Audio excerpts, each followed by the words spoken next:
Bonjour. Bonjour. Nous sommes donc ici à la maison de Jordan avec du coup Marion Marabou, cette directrice. Oui. Et Anaïs Chaban. enchantée.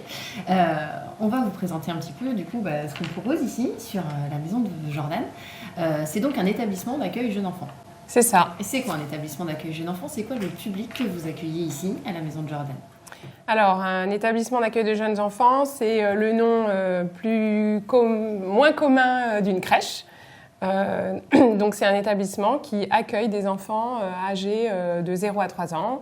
Donc, on accueille ici les enfants à partir de la fin du congé maternité, en général 2 mois et demi, jusqu'à l'entrée à l'école. Et les enfants porteurs de handicap, on peut les accueillir jusqu'à l'âge de 5 ans. D'accord. Et ils sont accueillis du coup toute la journée, en demi-journée, en fonction du planning des parents? Alors oui, c'est essentiellement de l'accueil régulier de journée pour que les enfants soient accueillis dans un lieu de vie et qu'ils puissent avoir un rythme organisé en fonction de leur âge et suivant les repas, les temps de sommeil et d'activité. On fait aussi de l'accueil d'urgence pour des familles qui ont un besoin d'accueil ponctuel et de l'accueil occasionnel des enfants qui viennent ponctuellement quand il y a de la place. C'est ce qu'on appelait avant le système halte-garderie. D'accord. Et alors, pour accueillir tous ces enfants, il y a forcément une équipe derrière. C'est ça. Vous êtes combien ici? Alors aujourd'hui, à la maison de Jordan, on est 50 salariés. Avec 36 équivalents temps plein, donc postes en temps plein, puisqu'on accueille aussi beaucoup de jeunes en contrat d'apprentissage, au contrat aidé, jeunes et moins jeunes d'ailleurs, des gens en reconversion. Une équipe d'entretien et de cuisine, puisqu'on a la chance de faire la cuisine sur place. Donc aussi une infirmière et au bureau, on est en direction adjointe et secrétaire. Eh bien, ça en fait du monde. Ça en fait du monde. Et alors, pour s'occuper des enfants, est-ce qu'il y a des profils un petit peu différents, justement, dans cette équipe? Alors oui, puisqu'on est bien entendu obligé de respecter le décret des établissements d'accueil de jeunes enfants pour les personnes qui sont en encadrement des jeunes enfants. Donc du personnel qualifié, diplôme éducateur de jeunes enfants, infirmière puéricultrice, souvent sur les postes de direction, et auxiliaire de puériculture, et animateurs ou agents petite enfance, qui sont les personnes titulaires du CAP AEPE, qu'on appelait avant le CAP petite enfance. Le point commun, c'est l'accueil du jeune enfant et de sa famille, parce que l'enfant il n'arrive pas tout seul, avec son histoire, ses parents. Et on fait, au-delà de l'accueil de l'enfant aussi, beaucoup de soutien à la parentalité. C'est aussi aujourd'hui un travail important d'une structure d'accueil.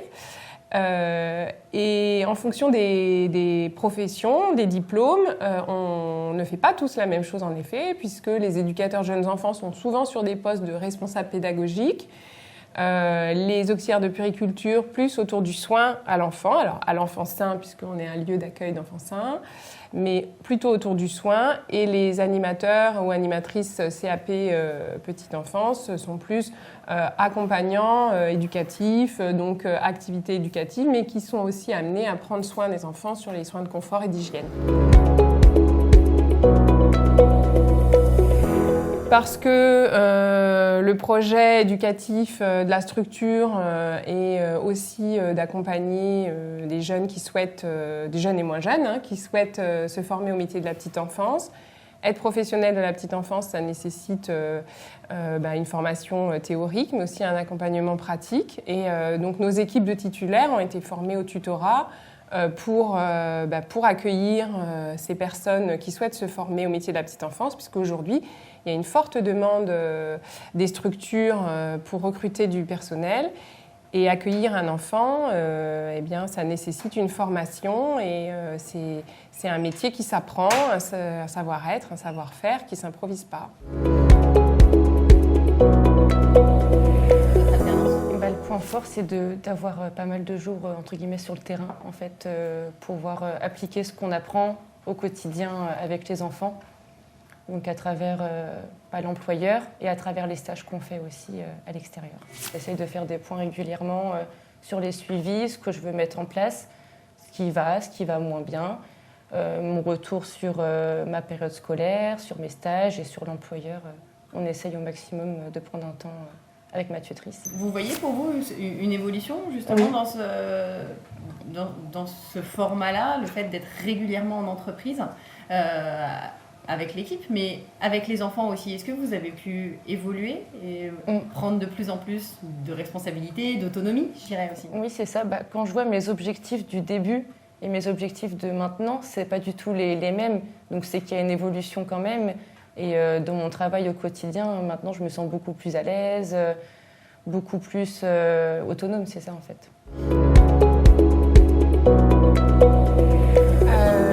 Le premier critère, c'est le savoir-être. Ici, on a tout ce qu'il faut pour le savoir-faire et on compte sur l'IRSS pour la théorie. Notre objectif, c'est d'avoir des personnes qui ont envie de s'inscrire dans un projet d'équipe. Les apprentis font partie entière de l'équipe de salariés. Ce n'est pas des stagiaires, ce n'est pas des étudiants, ce sont des salariés en apprentissage. Donc, ils ont les mêmes droits, mais aussi les mêmes obligations que n'importe quel salarié de la structure. Ils bénéficient des mêmes avantages. Et l'avantage pour la structure aussi, c'est qu'ils sont là, ils font partie de l'équipe. Donc, elles se connaissent entre elles, elles connaissent les titulaires, elles connaissent les familles, elles connaissent les enfants. Et donc, elles sont complètement partie prenante d'un projet éducatif d'une structure. Je pense que ça peut être le côté un peu plus difficile des fois avoir des absences et revenir et un peu se remettre à jour sur les groupes de bébés. Des fois, il suffit qu'ils ne nous voient pas pendant quelques semaines et quand on revient, ça peut être un peu compliqué, ils peuvent réagir. Mais je pense d'un côté aussi, c'est l'avantage d'avoir une petite coupure de temps en temps aussi avec l'école et l'employeur. Mais on est toutes unanimes sur le fait que c'est un avantage et aussi peut-être le seul bémol, c'est que quand on revient, faut se remettre dans le bain directement et voilà, prendre connaissance de tout ce qui s'est passé pendant notre absence parce que ça évolue très vite. Ah, on est d'accord. Est-ce que la charge de travail, qui peut être, on est d'accord qu'ici, comme vous disiez, c'est un apprenti, c'est un salarié comme les autres, donc il fait ses journées, qui fait ses 35 heures semaine, aussi bien du coup avec une partie à l'école et une partie en entreprise. Est-ce que ça peut être un peu lourd des fois, ces journées? C'est vrai que quand il y a des périodes d'examen ou quoi que ce soit, ça peut être fatigant de travailler et après de devoir réviser. Oui.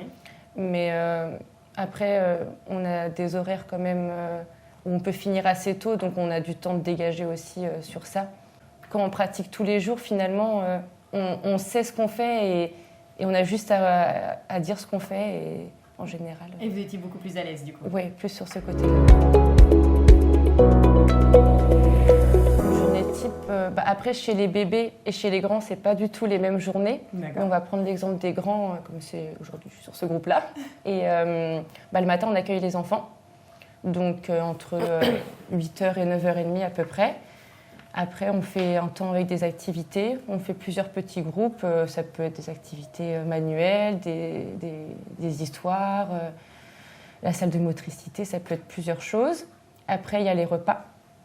Donc, avec tous les soins qui vont après, l'échange, s'il y a besoin de faire des soins à des enfants particulièrement, je ne sais pas, pour les yeux, pour le nez, des soins pratiques. Ensuite, il y a un temps de sieste. Donc nous, on peut avancer si on a des projets, par exemple, de décoration dans la crèche, des projets à mettre en place avec les enfants. C'est un temps où ils dorment, où du coup, nous, on peut se dégager pour faire ça. Et après, il y a les levées, les goûters, l'échange, les soins et après, les départs au fur et à mesure. Dans cette journée, au niveau de l'accompagnement de l'enfant, vous êtes aussi bien sur les soins, aussi bien sur les activités. C'est ça. À quel moment vous allez voir d'autres professionnels qui ont peut-être justement un autre diplôme et une autre fonction? Par exemple, tout ce qui concerne les médicaments. Par exemple, je peux très bien accueillir un enfant. Le parent me dit « Oh, là, il a un antibiotique pour X raison ». C'est vrai que je vais m'adresser plutôt vers l'auxiliaire de puériculture pour qu'elle prenne en charge cet enfant-là au moment du repas, pour qu'elle fasse la continuité du soin après. Si c'est plus des questions d'ordre d'activité, ce sera plus les éducatrices de jeunes enfants si j'ai des questions à poser. D'accord. Et donc vous me disiez, vous avez plusieurs tuteurs et tutrices au sein de cette structure. C'est un choix de leur part justement d'être tuteurs, ils ont été formés? Oui, c'est une proposition de formation qui est faite régulièrement aux professionnels titulaires. Et puis le gros avantage, c'est qu'on a des anciens apprentis qu'on a gardés, pérennisés dans leur poste et qui sont aujourd'hui des maîtres d'apprentissage, des apprentis qui arrivent après. Donc ça, il y a un vrai projet de soutien et d'accompagnement des métiers.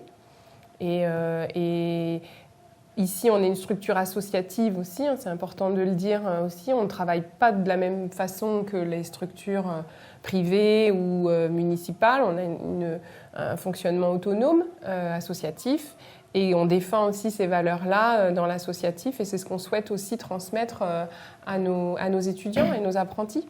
Donc ça veut dire que justement les anciens apprentis, lorsque vous les avez pérennisés, sont peut-être bientôt devenus les tuteurs des nouveaux, avec ce lien qu'ils ont pu connaître. Mais comment vous faites quel est votre rôle au final dans ce partenariat qui se crée entre le tuteur et l'apprenti Alors moi, je donne la direction, puisque je suis la directrice. Et après, l'objectif pour moi, c'est que les tuteurs aient suffisamment de formation pour avoir suffisamment d'outils pour accompagner et former.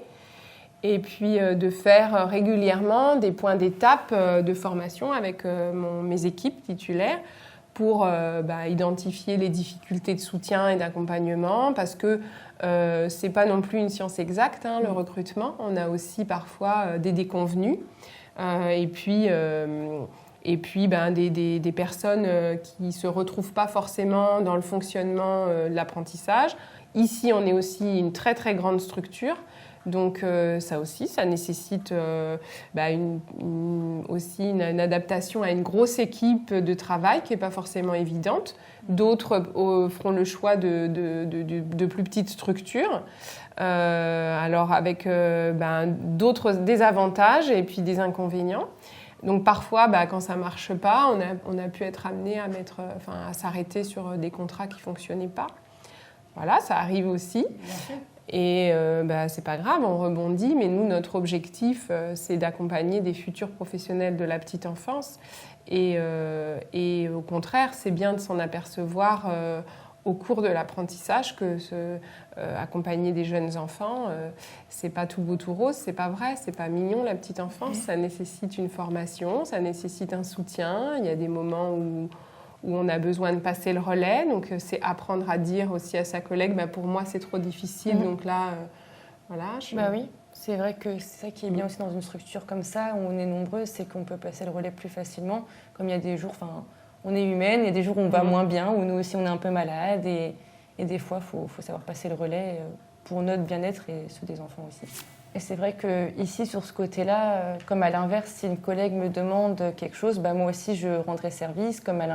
C'est vraiment un échange et on est vachement soudés dans l'équipe sur ça. Au tout début, c'est vrai qu'on n'est pas directement un membre à part entière, comme on est beaucoup plus encadré en fait, que sur une fin de formation. Parce que ce qui est normal, comme par exemple quand on a des stagiaires qui viennent, on ne va pas directement les laisser faire tout toutes seules, on les encadre en fait. Mais sur la fin, oui, on est beaucoup plus en autonomie. Et après, les collègues sont toujours là si on a des questions. Mais maintenant, vous êtes devenu assez autonome sur ce que vous proposez au niveau des activités. Oui. Mais au départ, c'était vraiment ce côté référence envers les éducateurs. C'est sûr. C'est sûr que quand on commence, on ne sait pas forcément quoi proposer, on n'est pas forcément au clair sur ça. Et c'est à force d'observer les collègues et de poser des questions qu'on prend des initiatives et on est autonome sur ça en fin de formation. Alors, c'est mes responsables pédagogiques, éducatrices de jeunes enfants, parce qu'il y a des responsables sur chaque groupe, donc, qui sont en lien avec les tuteurs. Voilà. Mais ça m'arrive d'y participer et les apprentis bénéficient d'un entretien annuel d'évaluation comme n'importe quel salarié de la structure. Donc de toute manière, je les vois tous en entretien puisqu'on pose les objectifs pour l'année à venir, soit au cours de l'apprentissage, soit sur des projets professionnels, soit après le CAP, d'autres qui souhaitent poursuivre aussi vers d'autres métiers. Voilà. Et justement, alors par rapport aux missions qui vous sont données, par rapport aux attendus de l'examen, du diplôme quand même, il y a quand même des choses, des missions spécifiques à préparer, il y a des fiches à préparer pour le CAP à EPE. Quels sont les objectifs ou les missions qui vous ont été données, peut-être plus par votre tutrice Anaïs au début ? Par exemple, c'est vrai qu'on avait une fiche d'activité, une fiche de soins à préparer pour le CAP. Donc, c'est vrai que par exemple, une apprentie qui est sur un groupe de bébés et une apprentie qui est sur un groupe plutôt d'enfants qui ont 2-3 ans, c'est pas du tout la même chose en fait. Enfin, les activités ne sont pas les mêmes, les soins ne sont pas les mêmes, le suivi n'est pas le même non plus. Et je pense que moi, ce qui m'avait aidée, c'est que du coup, ma maître d'apprentissage m'a peut-être aiguillée un petit peu sur les choses que je pouvais mettre en place, comme j'étais chez les bébés au moment de mon CAP. Et du coup, qu'est-ce que je pouvais mettre en place selon leur âge, etc. On relit régulièrement leurs fiches. On les amène à corriger plus qu'on corrige. Et puis, on leur fait passer des entretiens blancs. Mais c'est quand elles souhaitent aussi. C'est vraiment à la demande. D'accord. Donc, nous, on est à leur disposition, soit au sein de la direction, soit leur maître d'apprentissage, soit les responsables pédagogiques. Mais il y a toujours quelqu'un de formé pour répondre un peu au stress de l'examen, soit pour passer un entretien blanc. Ou même savoir justifier ce qu'on a noté aussi, comme pour nous c'est peut-être logique, mais quand on est à l'examen, il faut le justifier. Exactement. Et c'est vrai que s'entraîner avec une collègue, je trouve ça bien aussi.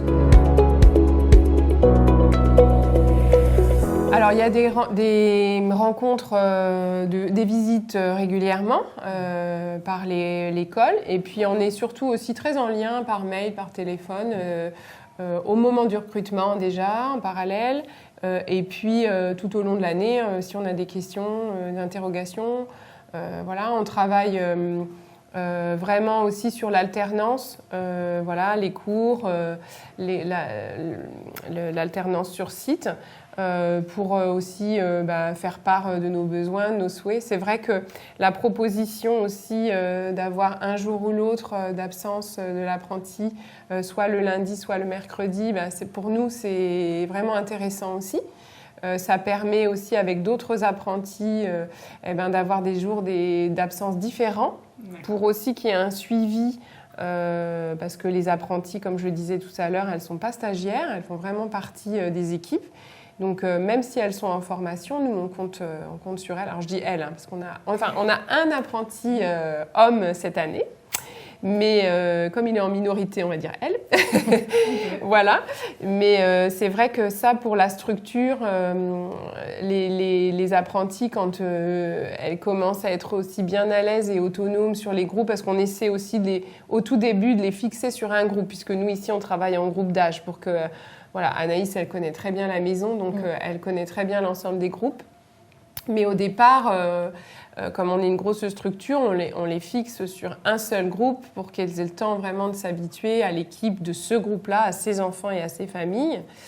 Et ce qui permet aussi que quelqu'un prenne le relais quand elles sont absentes avec d'autres apprentis sur d'autres jours d'absence. Et ce qui permet d'assurer aussi, en cas de difficulté de personnes titulaires absentes de manière inopinée, maladie, d'assurer quand même le temps de présence auprès des enfants. Alors, elles sont toujours encadrées par l'équipe titulaire, elles ne sont jamais seules sur les groupes d'enfants. Mais c'est un vrai confort aussi pour les enfants qui connaissent les apprentis, parce que c'est souvent troublant pour les enfants quand ils voient passer trop de têtes nouvelles et la prise en charge est compliquée. Donc le fait qu'elles soient là régulièrement, les enfants les connaissent très bien, elles peuvent assurer aussi ces temps des fois où le taux d'encadrement est plus compliqué à maintenir grâce à leur formation puis à leur présence sur site. Côté section, côté groupe, les petits, les moyens, c'est quoi qui fait le choix justement? C'est par rapport à la personne? C'est vous qui choisissez un petit peu ou c'est plutôt côté entreprise de tiens, on va peut-être d'abord commencer par les plus petits, les plus grands? Non, alors ça dépend un peu de leurs souhaits au départ. Il y a des personnes qui sont plus à l'aise avec les nourrissons et d'autres plus à l'aise avec les grands. On les interroge sur cette question-là. Au démarrage, on essaie de les mettre là où elles sont plus à l'aise en fonction de la tranche d'âge. Et puis au cours de la formation, on les amène à changer. Alors des fois, ça nécessite de sortir un peu de sa zone de confort. Et c'est vrai que j'ai fait pendant 2 ans les bébés. Et là, être amenée à descendre chez les grands, c'est vrai que ça sort de sa zone de confort. C'est une autre organisation, une autre équipe, d'autres enfants, d'autres familles. Donc c'est vrai, des fois c'est un peu des interrogations par rapport aux familles. On vous appelle comment? On vous connaît pas? Moi c'est Anaïs, je leur explique que je suis amenée à circuler sur plusieurs groupes et ils comprennent souvent très facilement. Mais c'est vrai que c'est toujours intéressant et déstabilisant aussi, en fait, il y a ces deux côtés-là, de changer d'équipe. Mais c'est une fois qu'on le fait qu'on se dit, c'est bien aussi autre chose. C'est vrai qu'en fin d'année, les 4 groupes de grands travaillent beaucoup ensemble et les 4 groupes de petits aussi travaillent ensemble. Donc, petit à petit, en fait, elle s'ouvre au groupe d'en face, au groupe d'à côté, avant de descendre vers les plus grands. Enfin, ça se fait en fonction des besoins, je dirais, et puis des personnes. Il y en a pour qui c'est trop compliqué, c'est pas le bon moment, c'est pas grave. On le fait pas. L'objectif, c'est pas de les mettre en difficulté, c'est de les accompagner. À l'accueil d'un nourrisson de 3 mois, c'est pas la même chose que l'accueil d'un enfant de 3 ans et même après plus grand, à l'école, etc. Donc les accompagner aussi à voir et puis ce que c'est, mais on peut avoir des affinités et être plus à l'aise dans l'accueil d'un tout petit ou dans l'accueil d'un plus grand. Donc nous, l'idée, c'est qu'elles puissent voir ce que c'est, mais aussi de respecter leurs souhaits, leurs choix et là où elles se sentent le plus à l'aise. Donc c'est vrai qu'il y a cette obligation par rapport à l'examen. Exactement. On est d'accord, où il y a cette obligation quand même de voir le public 0-3 ans, vraiment tous les publics, tous les âges et à quel point justement l'enfant est différent dans son développement, dans ses capacités, mais aussi le respect de chacun. Et donc, on essaye. Vous avez quand même toujours en tête cette idée qu'au moins sur l'année, il faut qu'elles aient vu quand même tous les différents groupes publics et qu'elles puissent faire justement cette journée type, comme vous nous avez expliqué un petit peu tout à l'heure, sur les différents groupes d'enfants. Exactement. Alors tout n'est pas toujours tout beau, tout rose, facile, parce qu'il y a des périodes où il y a beaucoup d'absence. C'est une réalité. Notre objectif, c'est de prendre soin des adultes pour qu'ils puissent prendre soin des enfants. Ça, c'est un vrai souhait de la structure et de la vie associative. Mais il y a des moments qui sont difficiles et compliqués, où il y a beaucoup de personnel absent, où on tire sur les plannings, elles changent leurs horaires au dernier moment. Ça nécessite une grande souplesse et adaptation aussi au sein pour assurer l'accueil des enfants. Donc ça, c'est une vraie difficulté. Et puis, notre idée, c'est aussi d'accompagner leurs souhaits et puis leur formation, de toute manière, pour qu'elles s'y sentent bien. Sinon, si on ne sait pas prendre soin des adultes, on ne prendra pas soin des enfants. Oui, il y a des périodes où il y a beaucoup d'absence dans les salariés, parce que on attrape des virus comme tout le monde, on travaille en crèche, donc on en attrape peut-être 2 fois plus.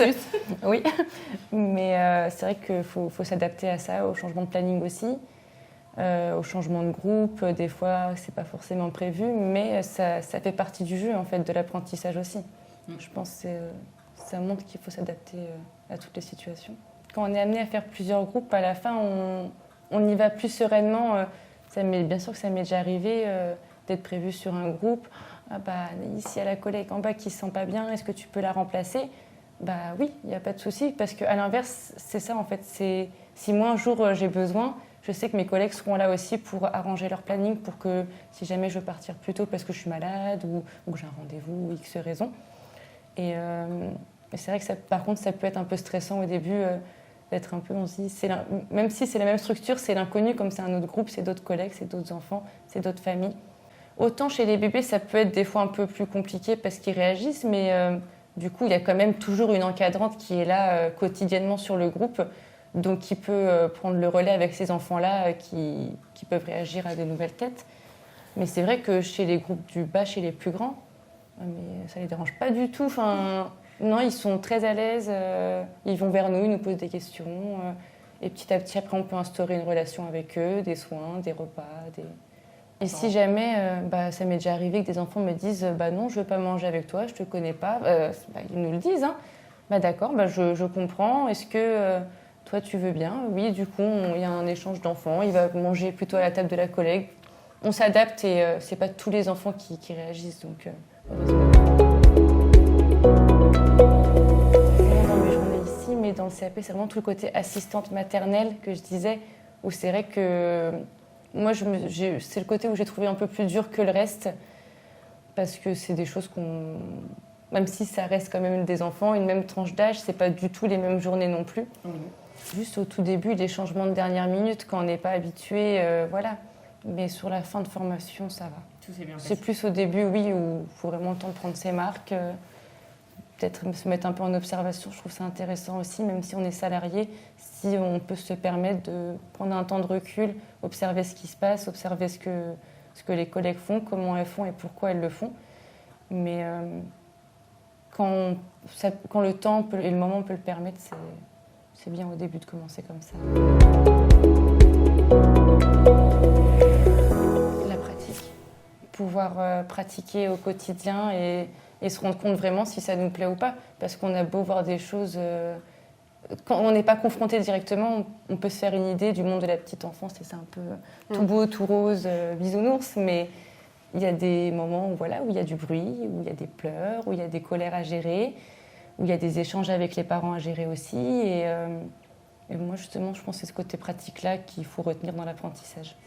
Je pense qu'en fait, faut déjà se dire qu'on aura toute une pratique professionnelle différente. Même si on a un tronc commun, on peut être amené, même nous, à se poser des questions. Est-ce que ça, qu'est-ce que tu en penses ? Moi, je suis d'accord, moi, je ne suis pas d'accord. Alors qu'en soi, on a la même formation, on a les mêmes apports. Mais je pense après, c'est à nous de... Je sais pas comment dire, d'apporter les arguments aussi. D'argumenter et de choisir un peu la professionnelle qu'on veut être. On voit même nos caractères. Il y en a des filles très calmes, des filles un peu plus punchy. Et c'est ce qui se complète aussi et c'est ce qui fait que ça fonctionne. Des formations professionnelles, donc elles sont déjà dans une attitude pré-pro. Donc on est dans le cadre vraiment les professionnels de la petite enfance. C'est pas des babysitters. Donc le CAP AEPE, c'est un diplôme qui nécessite des connaissances théoriques parce que l'accueil du jeune enfant, c'est de l'accueil, c'est pas de la garderie. Donc qu'est-ce qu'on veut faire demain dans les structures ? Donc pour ça, ça nécessite une posture. Et c'est vrai que ce que dit Anaïs, c'est qu'un professionnel, il peut avoir des idées de projets au sein d'une structure qu'il confronte avec d'autres. Et qu'est-ce qu'on met en avant, qu'est-ce qu'on défend, et pourquoi on le fait, dans quel but. Ça c'est vraiment une richesse d'équipe qui est passionnante. C'est formateur pour les tuteurs. Ce que disait Anaïs au départ aussi, c'est que quand elles reviennent de l'école, qu'elles ont d'autres apports, c'est intéressant aussi pour les tuteurs de s'interroger sur nos pratiques. De se dire, tiens, en fait, on fait ça comme ça, mais elle propose autre chose. J'avais jamais réfléchi qu'on pouvait le faire autrement. Donc, l'idée, c'est vraiment, c'est pas... l'idée de l'alternance, ça a vraiment un sens aussi pour les équipes titulaires, pour travailler ensemble. Puis se mettre aussi, se confronter à des jeunes qui arrivent avec d'autres savoirs. Ça nécessite aussi aux équipes titulaires de se remettre en question, puis d'avancer le projet. Donc c'est super intéressant pour la structure. Je vous remercie beaucoup. Merci d'avoir accordé ce temps et puis dans ces beaux locaux de la maison de Jordan. On vous laisse retourner aux enfants. C'est ça. Du coup. Merci à vous. Merci.